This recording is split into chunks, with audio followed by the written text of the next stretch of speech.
همین نقد دین شما محاربه در برابر الله تان هست یا نیست؟ بلی. جزای ما قتل هست یا نیست؟ جزای تو قتل است. بلی. إنما جزاء الذين يحاربون الله ورسوله ويسعون في الأرض فسادا أن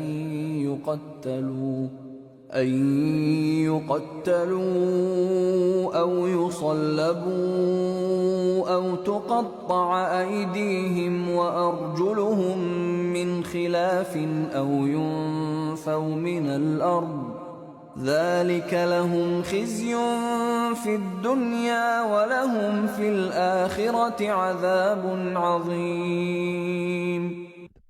سزای کسانی که با الله و پیامبرش می جنگند و در زمین به فساد می کوشند فقط این است که کشته شوند یا به دار آویخته شوند یا دست راست و پای چپ آنها در خلاف جهت یکدیگر قطع شود یا از سرزمین خود تبعید گردند.